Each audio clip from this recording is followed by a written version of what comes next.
I told you then, unlike a bottle of whiskey, unlike a Apple device, nobody can actually value a horse. Nobody. You see, unlike a big consumer product like an iPad or, a house, anything you buy in your day-to-day life, that's dependent on what we normally pay for it. A 2-bed detached house in Rialto, that made down the road this. So this one should make that. An iPad, Apple set the price. It's €1,200, or it's an absolute fortune. A racehorse is about 2 minutes in an auction ring.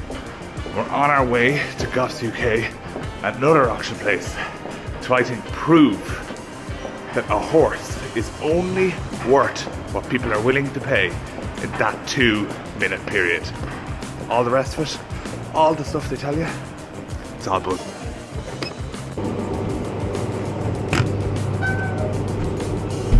You see, I believe if we put the same horse in the same ring on a different day, it would make a different price every single time.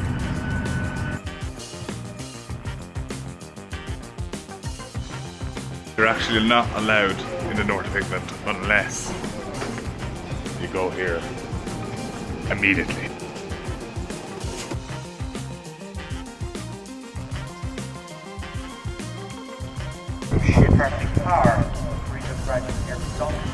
My friend Brian, and he says I'm walking my box, I'm too nervous. And he says this is the content we actually need, not your just gallivanting around the place. So we said we'd record it for posterity. The ground is gone, it's really rainy here. I was to buy a horse. I'm going to buy one of the late horses because I don't know how you can compete when all the times are going to be based on ground is getting progressively worse and worse and worse. And your excuses in anyway. Yeah, I'm definitely getting my excuses in, but hopefully I don't need them then when it happens. But anyway, we'll see.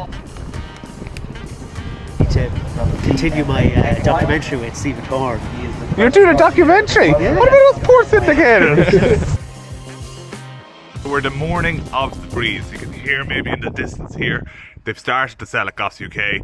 A few things to update you on. So we talked last night about how horses don't really have a value. What do I mean by that? Well, it's only about who is in the ring today that matters. They're the people that dictate the value. Might be a few people online, but really the value of a horse is what a person is willing to pay on that day. Anything can happen. People can fall asleep. I've seen that happen. People can have a bit too long a lunch, or people can bid more than they expected and get excited by the whole thing. We like to take advantage of horses that we think it's the right time to buy them, because in the future they're going to be worth more on a different day, in a different moment. What's the plan for today? Well, we've watched the breezes in depth last night. I think there's a few I'd highlight. One is a lot 55. She's a Cody Bear filly. We vetted her. She did a nice pleasant breeze. What I liked about her is she kept getting better throughout the breeze. Then we have my own Havana Grey. I have 25% of her. There's a chance perhaps I'll buy out my partners, syndicate her. She was really, really professional. I'll actually show you the breeze here, and she could be one for to join our team, but you need to be transparent if you're going to buy your own horse and tell people that. But I think it's an obvious horse that why you'd want to keep hold of her and race in our colours. And then finally there's a Sea the Stars filly that's quite small, but I was underbidder on her as a yearling, and the reason was she's out of a Kodiak mare who's a real influence for speed. She could be one for later on, but there's lots more and there's lots of options, and it's all about what happens in the moment. Let's see how we get on. Aside, but do you remember Donovan Bloodstock from our video last week? They brought 2 horses to the sale, and those 2 horses were 1 and 2 on the timesheets. Imagine that happening. Pretty class. And I went into the stable to tell you this, but our colt that we bought for 30 last week worked with those 2 fillies. Might have been a bargain breezer. Okay, so debrief time. The list has shortened somewhat. Our vet reports have come back. 1 horse has failed the vet. I tried to buy a showcase at Matty White. Matty White is good, a friend of mine, but also an excellent breeze up consigner. He is the man who sold us Cliffs of Thunder, who sold for $100,000 after buying for 20,000 guineas. So we almost bought a showcase, and to go to James Insall. Do you know how that happened? He was walking by me, and he liked the filly as well. Didn't get it done. He's actually been nabbed by Tom Clover. so we have to head down. We're looking for some more. My Havana Grey filly is coming up. Should probably make too much, right? But there's a possibility I might buy out my partners. There's also a possibility we go for that Sea to Stars later, and there's a few more hitting the kind of thing. Hello, this is my friend.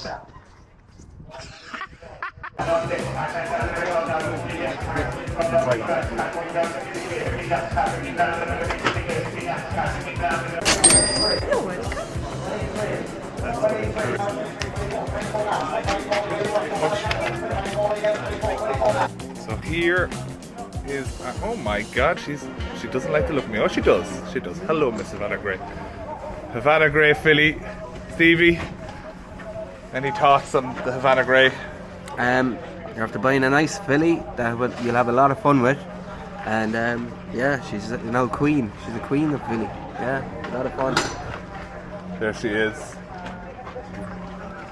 We're looking for grub, I'd say. Eye out there looking for grub. And hopefully she's also looking for the winning post.